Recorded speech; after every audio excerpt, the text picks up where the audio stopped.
山治乘着吉尔玛的猫车离开了，但路飞相信山治一定会回来，他固执地躺在原地静静等待。娜美抱着腿坐在路飞身边，表示很无奈。这里可是敌人地盘的中心，前面就是大妈所在的蛋糕城堡了，难道真的要在这里等山治回来？路飞毫不犹豫地回答：要等。娜美想起乌奴曾经说过的话，心里隐隐有些不安。打败将星的人下场不会太好，大妈海贼团的复仇大军将会像暴风雨一样袭来，瞬间将人抹杀。大妈海贼团的复仇大军一定会来，但是山治来不来就不一定了。路飞固执地说道：山治一定会回来的，我要等他。这时娜美惊讶地看到蛋糕城堡那里出现了一大团乌云，将蛋糕城堡紧紧包围起来。站在后面的巴姆大王吓得哆哆嗦嗦，大妈发怒了。刚刚晴空万里的蛋糕岛瞬间乌云密布，黑云压城。娜美想起乌奴的警告，玲玲是可以操控天气的女人，愤怒的大妈是无法阻挡的。不仅蛋糕岛，方圆几百里的海域全部笼罩在乌云之下，海面不安地翻涌起来。蛋糕岛的空中狂风大作，电闪雷鸣。大妈的贴身护卫雷云宙斯和太阳普罗米修斯在乌云中游荡，所有的万国居民都看到了这恐怖的一幕，他们绝望地呼喊道：大妈要发飙了！蛋糕城堡大门缓缓打开，从里面走出来的是数无尽的军队、能力者和杀手。大妈海贼团的复仇大军行动了，刚巧山治和兄弟们乘坐的猫车与复仇大军走了对面。见此情景，山治瞪大了眼睛。大妈海贼团复仇大军的事情他多少有所耳闻，路飞刚刚打败了大妈海贼团的干部，这个大军一定是去杀他的。永志在一边煽风点火地说道：那个草帽好像说过要在原地等你吧，那小子完蛋了。讨债者波比、鬼夫人阿曼德、文书官蒙多尔，整个大军里面高手云集，悬赏金加起来可开天价。山治感到头皮发麻，整件事情开始向着无法预料的方向发展。船长路飞刚刚和高级干部打过一架，又被自己打成重伤，该怎么面对这个复仇大军啊？该不会真的为此送命吧？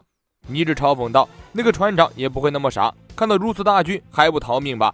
山治咬着牙闭紧双眼，只有他知道路飞就是如此固执的人，他不会逃的，就算因此而送命。阴沉沉的天空下起瓢泼大雨，娜美舔了一下，甜的，这是麦芽糖雨。旁边的路飞直接转过身趴在地上，就算是麦芽糖雨也不吃一口，我只做山治吃的饭。雨越下越大，雷电轰鸣的声音极为吓人。路飞突然感到一大波杀气正慢慢靠近。见闻色霸气告诉路飞，这一伙人可不好惹。路飞从草地上坐起来，告诉娜美赶快逃走，那群人来了。娜美一愣，向蛋糕城堡的方向看过去，一开始还没有看到什么，不多时娜美就看到远处一大群人正向这边走来，黑压压的一片，宛如天空的乌云坠落在地上。一眼望去，复仇的大军看不到尽头。先不说实力，就光看这气势，一般人也应该吓晕了。娜美爬上巴姆大王，呼唤路飞，也赶紧乘上来开溜。路飞艰难地站起身，看着远处的大军，大吼一声：我是绝对不会逃的！路飞的固执让娜美颇为头痛，他哀求路飞哪怕是暂时躲起来也好，这样一个大军是绝对赢不了的。路飞依然动也不动，万一山治这个时候回来了呢？说不走就不走，我和他约定好了要在这里等他。巴姆大王都要吓尿了，妈妈果然是认真的，今晚谁也跑不掉。娜美看着一望无际的大军，倍感绝望，就凭自己这方2个人想要对抗一整支实力不凡的大军，根本不可能，一人一脚也把自己这边的2人给踩死了。路飞大吼一声：你们快走！那就恭敬不如从命了。巴姆大王带着娜美转身开溜，速度堪比高铁。由蒙多尔、欧佩拉等人带领的大军在路飞前面100米左右的地方停了下来。蒙多尔大声问道：你就是草帽路飞？路飞毫不犹豫地点头答应。蒙多尔这边有点懵，居然有人笨到逃也不逃，他想一个人迎战，开什么玩笑？一定是这小子吓得腿软走不动了。蒙多尔继续喊话：你还有其他同伴吧？区区一个罪恶时代，怎么可能凭借一己之力干掉将星克雷加？一定有人帮助你，所有打倒克雷加的人都是复仇对象。路飞怒骂：你们啰里吧嗦的烦不烦？要打就开打！复仇大军中一个壮汉跳出来，率先向路飞攻击。路飞躲开大快速的拳头，一拳打中他的腹部。打到饼干混蛋的就是我王路飞，要打就过来打，少废话！蒙多尔一声令下，数以千计的大军大吼着向路飞扑过去。路飞开启2档，将打前阵的七子士兵们干掉数十只。七子士兵们采用人海战术，将路飞紧紧抓住。路飞挣脱他们之后，远处的七子士兵又开始放箭进行攻击。路飞跳起身躲过箭雨，将身体鼓成巨大的气球，憋足了一口气后全部释放出来，掀起一道龙卷风，将龙套七的士兵们卷入其中。你小子太嚣张了！先奶油大臣欧佩拉上前，身上如同粘液一般的奶油喷射出去，包裹在了路飞全身。奶油突然发热，烧得路飞哇哇大叫。这种奶油会变成甜点，慢慢灼烧人的身体，看似不强，其实恶心的要命。路飞疼得要死，赶紧后撤甩开奶油怪。刚摆脱一个棘手的敌人，又来了另一个讨厌人的家伙。讨债者波比利用自己的特技催眠术对路飞展开催眠攻击，路飞很快被搞得昏昏欲睡。波比大叫一声得手了，拔剑砍过来，疾风之剑，一阵飓风突然袭来，将波比手中的短剑吹飞。娜美骑着巴姆大王赶了回来，站在路飞的身后。巴姆大王吓得浑身发抖，娜美拔出天后棒，已经准备好和路飞一起拼命了。大马海团干部阿曼德低声说道：巴姆大王，你背叛我们了。巴姆大王百口莫辩，简直跳进黄河也洗不清了。不过这就是临时工的下场，和那些在编制的夏洛特家族的子女们相比，像巴姆大王这种临时工，主要的任务就是关键时刻出来背锅，或者当夏洛特家子女们的出气筒。蒙多尔大吼一声：给我干掉他们！所有的士兵一拥而上，远处有枪手掩护，近处有工程士兵猛攻。娜美和路飞配合默契，但是双拳难敌四手。一大群骑子士兵攀上了巴姆大王，向娜美奔去。就在他们即将抓住娜美的时候，所有的棋子纷纷停下脚步，不敢靠近。棋子士兵也是霍米茨，他们一样恐惧娜美手中大妈的生命卡。猛男三兄弟一起跳过来猛攻路飞，路飞用向枪拳迎击。后面欧佩拉用灼烧奶油偷袭路飞，路飞忍受着逼入骨髓的疼痛，结果被猛男三兄弟找到机会，一起发力将路飞打倒。蒙多尔大喊一声：趁现在给我上，不要退缩！骑子士兵们立刻蜂拥而上，路飞和娜美立刻还击，但是这骑子士兵实在是太多了，根本打不过来。娜美看着远处天边的雷声轰鸣，一招妙计记上心头。她举起天后棒，对着打雷最凶的那片云打出了天后弹。天后弹正好在电闪雷鸣中爆开。娜美利用自己的小雷云引出了自然界的大雷云，将雷电攻击的招式和范围瞬间扩大数倍，一招雷霆重击直接将所有的骑子士兵全部击倒。果然，除了下降能力的路飞，没有什么东西是不怕电击的。镜世界里，乔巴和加洛特终于被布雷以及兰道夫等人困住了。布雷发出像猫头鹰惨叫一样得意的笑声，接着他举起大镰刀，兰道夫在另一边举起长枪，二人配合对乔巴和加洛特进行斩杀。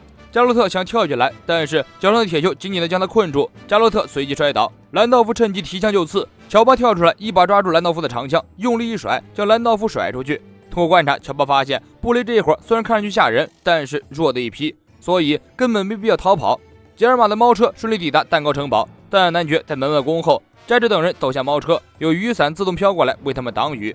一番客套之后，加之带着子女们走进蛋糕城堡。此时加之的心里心潮澎湃，自己多年的梦想终于要实现了。只要婚事办妥，大妈以及大妈那些看上去十分强悍的大军就是同盟伙伴，杰尔玛将所向披靡，无人可挡。大妈原本因为克雷加被干掉的事情十分不爽，一直拉长个脸，但是想到马上要和文斯莫克家族强强联手，大妈随即又转怒为笑，心情突然大好。在去见文斯莫克家族成员的路上，大妈特意看望了自己那一群尚在年幼的子女。这些小孩子大多也拥有各种各样的能力，而且让人感到惊悚的是，他们遗传了大妈的秉性，性情凶暴残忍，谁都有那么100-200个想要杀死的人。大妈谈笑间说出了骇人的语句，接着大笑着来到接待室，接见了加治等人。加治些子女起身做足了礼节，大妈毫不客气的率先落座，瞟了一眼坐在身边的山治，看到山治手上的爆炸手环后，大妈满意的笑了笑：你就是黑族山治吧，将要成为我女儿布林新郎的男人。山治别过头，没有理会大妈。这时布林也走进接待室，大妈呼唤着布林落座。除了山治之外，一至三兄弟全部对布林投去狂热的目光。布林沉着脸，极不情愿地坐在山治边上。大妈很开心，主动打开话匣，听说山治是厨师的儿子，不错，真的是布林理想的丈夫。不过就算不理想也没关系，反正是政治婚姻，只要我们两家的利益一致就行了，对不对加治？加治附和道：如果孩子幸福那就更好了。双方举起酒杯互相道贺。结婚前的家长见面会在一片友好的气氛开始了，被大妈赋予了灵魂的点心、面包、茶具们排成排，在桌子上又唱又跳，气氛好不快乐。但是此时的山治哪有心情去欣赏他们，心中烦得要命。这时旁边的布林偷偷将一张纸条递过来，山治趁着大家没有注意，偷偷翻开纸条，上面写着：一会儿我们单独聊聊。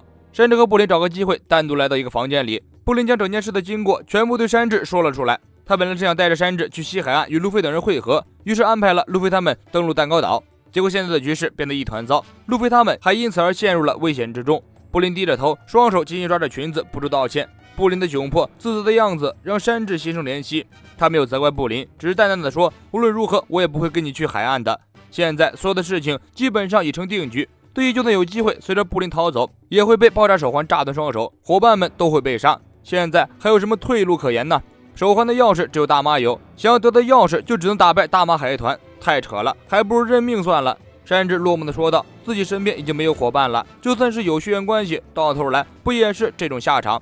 说着，山治扯掉雷九敷在自己脸上的面膜，肿得如同猪头一样的脸露了出来。布林彻底被震惊，捂着嘴巴说不出话来。那些伤居然是亲人留下的，什么样的残暴亲人能下得去这样的手？山治站起身，无奈地和布林说出了自己惨痛的家庭背景。对兄弟来说，自己就是活该被欺负，只要自己在这个家族一天，殴打和虐待就不会停止。我从来没有因为自己是王族的身份而感到骄傲，因此自己才决定出海，以一个都不知道存在不存在的地方为人生目标。而在现在，这点奢求都没有了。山治走到窗边，无力地敲打窗户，外面电闪雷鸣，而在山治心里，那震耳欲聋的雷声根本比不上自己所听到的丧钟的悲鸣。如果我拒绝这场婚姻，我的同伴就会被全灭，东海的恩人也会性命不保。所以我已经决定放弃了一切梦想和向往的生活，以结婚为代价，让大妈放过我的伙伴们。直到13年前，自己一直活在地狱中，现在只不过是重回地狱罢了。只不过这段时间，我遇到了伙伴，遇到了恩人，我想不伤害任何人，就这样消失。我的冒险到此结束了。布林掩面抽泣，对不起，妈妈把你们逼到如此地步。布林的眼泪从脸上滑了下来，让山治为之一振，赶忙手忙脚乱地去安慰。布林一边哭一边道歉，然后他红着眼对山治说：“山治先生，我不会让你的婚姻变成地狱的。”山治一愣，心中深深被感动了。多么体贴入微、善解人意的女孩子，如果能与他结婚，想必也是一件幸福的事情。此时，山治的脑海中浮现出了为了救回自己而拼命搏杀的路飞。山治的心里是复杂的，面对着善良体贴的布林，他不想辜负，同时他也不能将伙伴们置于危险之中。两全其美的办法只有一个：参加婚礼，结婚。山治上前一步，将哭泣的布林紧紧抱入怀里。如果不嫌弃的话，明天我们就结婚吧。我是江木君，咱们下期见。